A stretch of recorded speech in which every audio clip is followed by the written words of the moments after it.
Hey Edouard, we're in the lovely Arturia Airstreamer, which, while beautiful, means I have to cram myself into the corner to get. But it's great. It must be a lovely place to. Edouard, you're the kind of product manager, product designer with the SQ80V, which has just been announced from Arturia, right? Exactly. Yeah. I've been working on it for the past few months, and we released it 4 days ago, and it's quite successful. I'm really proud of the product.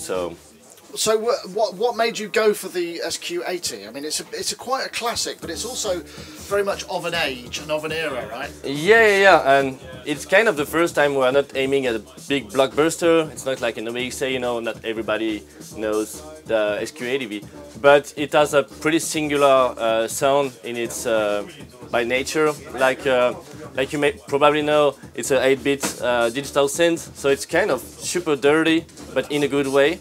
And you know, mix of analog filter, this kind of lo-fi sound, like it's really something I wanted to bring in the V-Collection sound palette. So yeah, I mean, Ensoniq were really good with 8-bit and analog filter.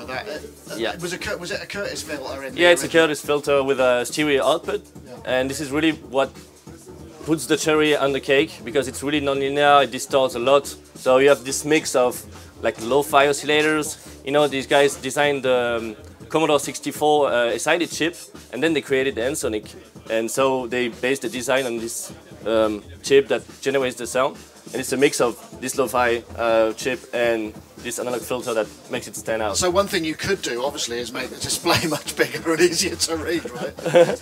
Yeah, and so I don't know, do you want to do a tour of the instrument? Yeah, well, should we have a couple of sounds and then we'll, sure. Give us a little bit of a play and let's... Alright, so first preset maybe. So it's really good at doing ambient sounds.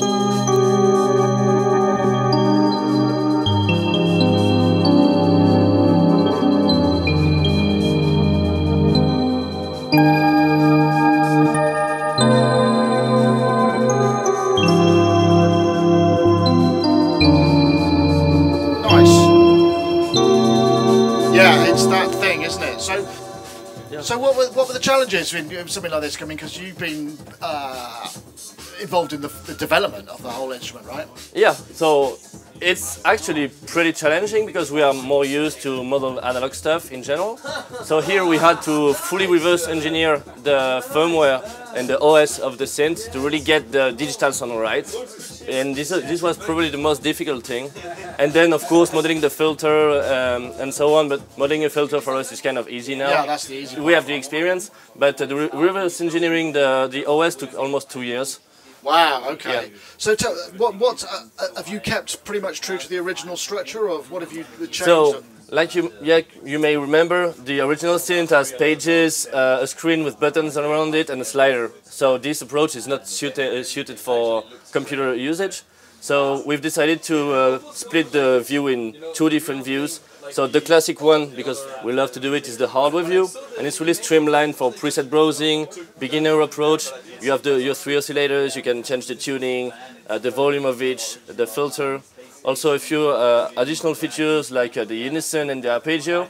And this view is really streamlined to browse preset, change a little bit the sound, and be efficient, you know. Yeah. Not too much information. Even for beginners, it's friendly, you know.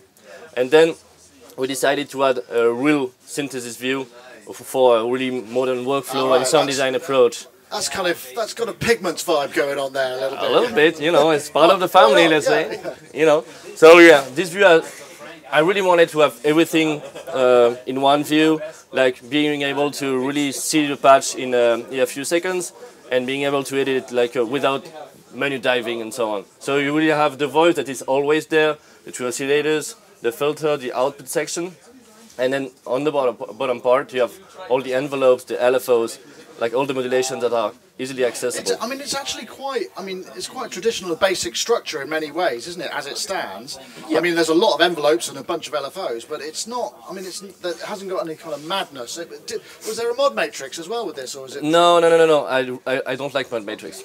Okay. I'm sorry. But yeah, I think it's important that even if you don't know the instrument, you have a fast learning curve. That's why I tried to keep something pretty standard in a way. And we have a modulation system that has 2 dedicated inputs next to each parameters, in which you can easily click and add a modulation and add an amount pretty easily. You know? Right. Okay. Yeah. So this is kind of streamlined and easy to learn. So as soon as you understood that it's a modulation input, you're ready to go.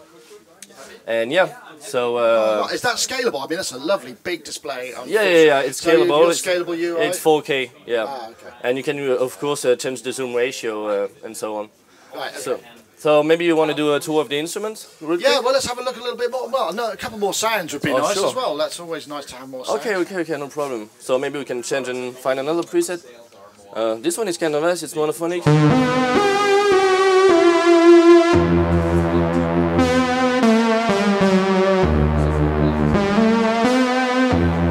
On this one, I like to enable the unison. Actually, it's more ravey, you know. Yeah.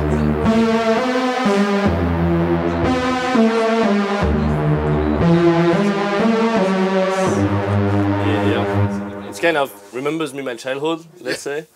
Yeah. This one is called Sweet and Dirty.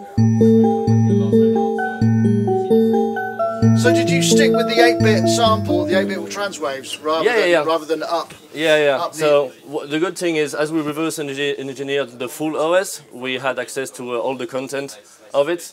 So I tried to keep the spirit of the instrument intact. So we have all the SQ80 classic waveforms, but I wanted some extra spices and possibilities. So as you may know, in the later generations, they added what they call the transwaves, which are sort of wavetables. So I've took all the SQ80 waveforms and applied a kind of algorithm that is used on some of the transwaves. It's kind of pulse width modulation, and it's accessible for pretty much all the waveforms. And for the waveform called with a X like this, I will reset the patch. It's actual morph between the wavetables. And yeah, and this is really another layer of possibilities in terms of sound design. And yeah, and this one is from the Ensoniq VFX, and in the beginning I wanted to work on the VFX, and I discovered that the SQ80 is maybe more interesting because it's like more special in terms of sounding. So I still wanted to add a few spices from the later generations, so I decided to keep really the oscillators of the SQ80 and add some waveforms from the later generations. That sounds like 21st century interpolation on there as well. Yeah. And we also did a special thing, which is on the SQ80 and USQ1 you could hack the memory, and you could extend the waveform memory so that it reads random part of the code. And it gives you access to like completely crazy stuff like that is unpredictable and super glitchy and super like that has nonsense. On each key you may have a different sound and so on. And sometimes you have happy results like this. Yeah. And what I like to do is finding happy accidents in those hidden waves and sample them. And usually I make transitions at the end of my patterns, at the end of I don't know, a fill using these transwaves, because it's kind of hard to get this kind of sounds. It's like lo-fi, dirty things, and this is a real source of like happy accidents that you can find with those waveforms, you know. Interesting. And it's kind of nonsense. Oh, some nice stuff there, though, yeah. Yeah.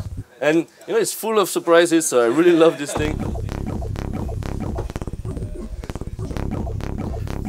Yep, and this is the special thing that we put on top, you know, nice. Cherry on the cake, you know. So, I mean, you got all the patch management as you have in all of your stuff. Yeah. I did notice there was another tab, there's an effects tab as well, right? Of course, yeah. So we have all the V-Collection and pigments effects that are available with a pretty nice design. So you have pretty much everything you need to make something really neat and perfect if you want to do presets, you know. Right. And I love the effects as well from our collection. So we even have the Juno chorus, all these things that we modeled, that we gather as assets and share among the other instruments. And yeah, there are a few other tricks that we added to make it more comfortable.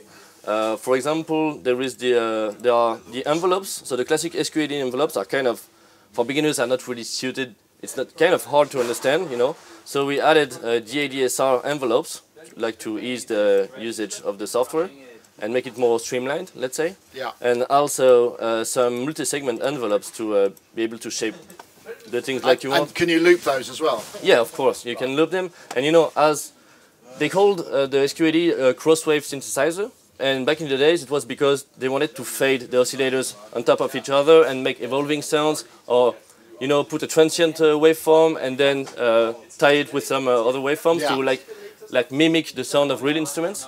And this makes the instrument suited for very evolving sounds, especially as the envelopes can go to super long times. So using the multi-segments, for example, you can do super nice evolving pads and so on. And it's really like another cherry on the cake. It starts to be a lot of cherries on the cake. Yep. And yeah, and we also added a modulation mixer. This is quite fancy because you have different algorithms like multiplication, crossfade, lag. So it's like the function generators in Pigments kind of vibe. You feed modulations into it and you can process them with different algorithms. Yeah. So for example, you can exponentialize some signals, you can modulate modulation amounts, sidechain, do plenty of different stuff that can make the workflow more like flexible. Nice. Yep. So maybe you want to listen to other songs? Let's have a couple more sounds. Yeah.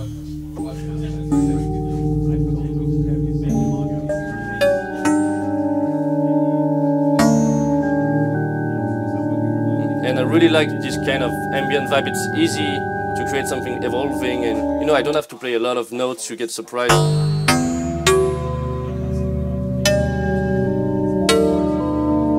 Yeah, there's lots of textures in there. Yeah, especially when the filter is open, you can really hear the aliasing of the oscillators and all these kind of artifacts that are not really wanted, but that makes it stand out and kind of unique in the way it sounds. So maybe I'll try. And one thing I noticed about this synth is that it can create some pretty acid sounding presets, you know, patches. And for example, this one I think is pretty... We'll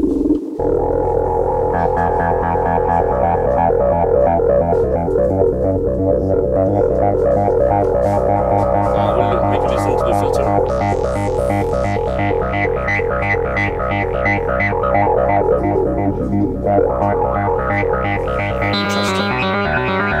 Did you add multi-mode filters, multi-type filters to it, or did you try and stick to the basic model? Yeah, well, I thought about it because, you know, the later generations I had high pass and low pass, but I prefer to stick to the original character of the instrument. And good for you. Yeah.